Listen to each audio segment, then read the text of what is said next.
Hello friend, मैं अभिषेक शर्मा आपका technical classes में स्वागत कर रहा हूँ। यहाँ पे अपन बात करें फ्लूइड मैकेनिक्स के चैप्टर नंबर 2 की प्रॉब्लम नंबर 2.3 की। तो देख लेते क्या है problem. Calculate the pressure due to column of 0.3 of water and oil of specific gravity 0.8 and the mercury of the specific gravity 13.6. Take the density of water 1000 kg per meter cube. तो उन्होंने बोला कि आपको pressure बताना है, तो आपको होता है कि रो जी एच आपका फॉर्मूला होता है। तो उस केस को आइडेंटिफाई करने के लिए उन्होंने यहाँ पे कुछ डेटा गिवन दे रखा है कि डॉटम हाइट दे रखी है, जो कि उसने कॉलम के फॉर्म में बोल रखा है। दिस इज 0.3 मीटर की फॉर्म में है, तो यहाँ पे आपको पता होना चाहिए। उसके बाद उसने डेंसिटी को स्पेसिफाई करने के लिए वाटर बता दिया, ऑयल बता दिया, मरकरी बता दी, और आपको जी की वैल्यू बताई कि 9.81 मीटर पर सेकंड स्क्वायर होता है।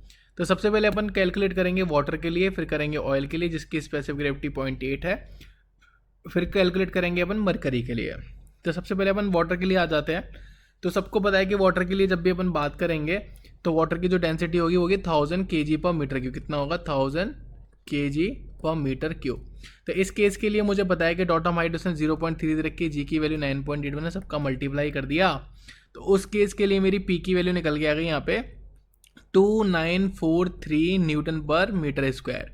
बट इसको मुझे न्यूटन पर सेंटीमीटर स्क्वायर में चेंज करना है, तो डिवाइडेड बाई 10⁴ कर दूँ, तो P is equal to 943 over 10⁴, तो ये हो जाएगी न्यूटन पर सेंटीमीटर स्क्वायर। तो आपको यहाँ पे आंसर मिल जाएगा। तो पहला आंसर मिल गया।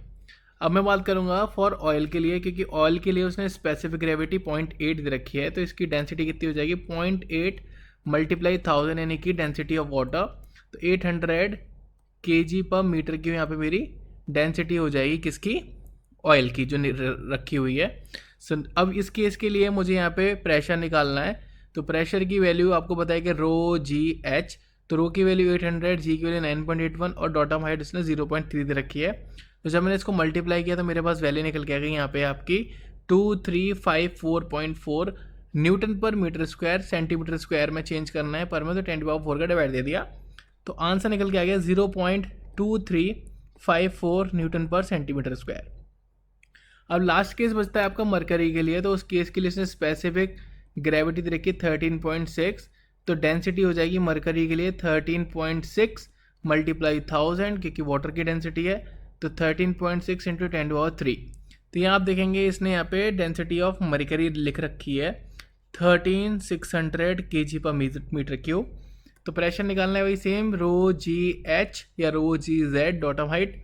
तो मैंने वैल्यू पुट कर दी वही सिमिलरली, और यहाँ पे आंसर आ गया आपका 40,025 न्यूटन पर मीटर स्क्वायर। तो सेंटीमीटर स्क्वायर में चेंज करेंगे तो डिवाइडेड बाई 10⁴ लगा देंगे, तो वैल्यू निकल के आ रही है 4.002 न्यूटन पर सेंटीमीटर स्क्वायर। तो सिंपल प्रॉब्लम थी। अगर आपको समझ में आई तो प्लीज़ लाइक ज़रूर करना, शेयर ज़रूर करना। Thank you for watching guys, thank you so much, और सब्सक्राइब भी कर लीजिएगा।